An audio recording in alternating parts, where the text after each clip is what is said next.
Hello everybody and welcome to Forever Rugby on Forever Sports for today's preview as the Cheetahs take on the Lions. A grudge match really, the two sides who many years ago used to be once Super Rugby franchise, now battling it out in many ways for not necessarily the right, because the Lions have already earned the right to play Pro 16 next year, but for the sort of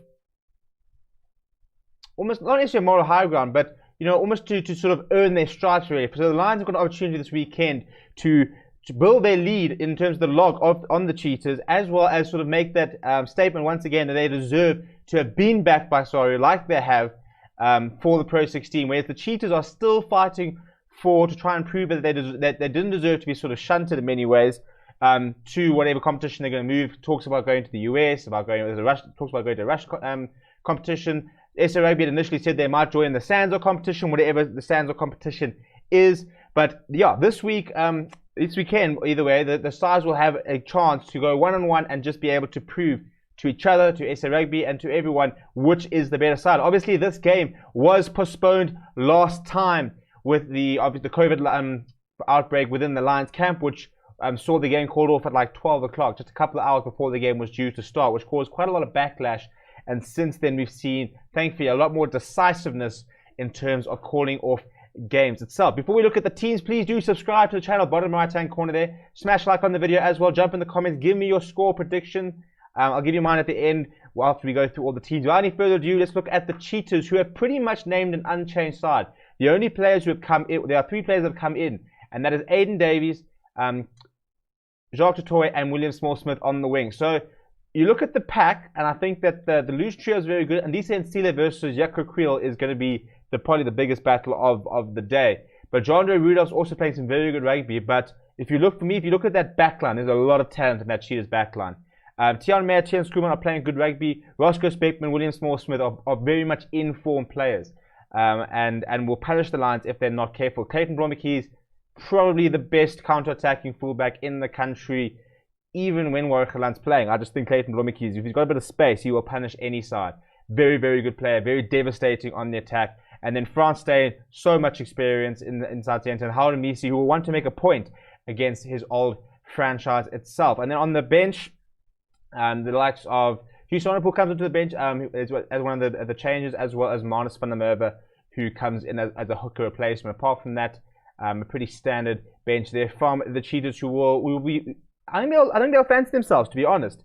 Despite being quite heavily beaten by the Bulls last weekend, you could look at it and the fact that they were in the game for a large part of it, and then just in the second half kind of fell apart, which means they'll take a lot of confidence from that. And I think that they'll be telling themselves there's no reason why they can't go and beat the Lions this weekend. And the team that they will have to beat is this one. Also, not too many changes. Andre Varner comes in at number 9. That is a big change. I'm not quite sure why Morne van den Berg isn't playing. Came on last weekend, looked very good. I'm a big fan of him, but he's not playing. And then Dan Creel comes in for Burger Odendaal, who is injured. And the last change sees Ruan Dre put onto the bench after what was a pretty poor game last weekend. The veteran Yanni du Plessis will start at tight end. I still would quite like to see Ntlabakanya get a chance to run out in the Currie Cup, but nothing there. But yeah, you look at that. Marvin Oy and Willem Alberts are proving to be quite a good lock combination. Willem Alberts obviously brings in quite a lot of physicality. Steve Satole and Jacob Basaki have grown as the competition has gone. I've been particularly impressed with Steve Satole, who's quite rightly keeping Dylan Smith on the bench. And I've always been a big Dylan Smith fan. But Steve Satole is playing very, very well at the moment. And then the loose trio, Jaco Creel, still haven't quite seen the best out of him. So another chance for him to sort of work back up to full speed.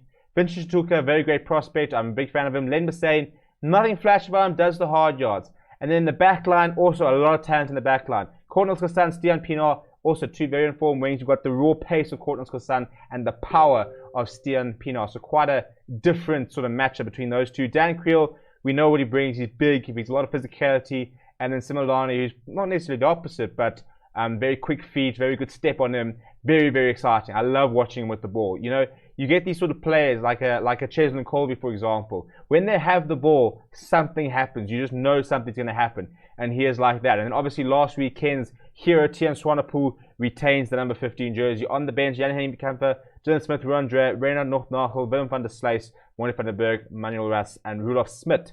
So also, again, it would be nice to see Rudolph Smith coming off the bench. Not too much experience coming off the bench, apart from Rondre and Dylan Smith, really. Apart from them, quite a lot of youngsters, quite a lot of players still trying to make their way and find their feet within the Union. But after beating the Griquas in sort of dodgy circumstances, then going and beating the Western Province, this will be a huge game for the Lions. I mean, the right results this weekend could see the Lions go up to second place, if not third. So, they'll be eyeing that Currie Cup playoffs. And once it gets to playoff rugby, anything can happen. So the important thing for them is to try and come at least second so that their semi-final is at altitude. The Bulls will also be at altitude, and Lions will want to play both their games at altitude where their fitness becomes almost like an extra substitution. You might not have the home crowd, but having the home advantage of altitude has always been a massive sort of draw card for the Lions. In fact, much more than the Bulls, really.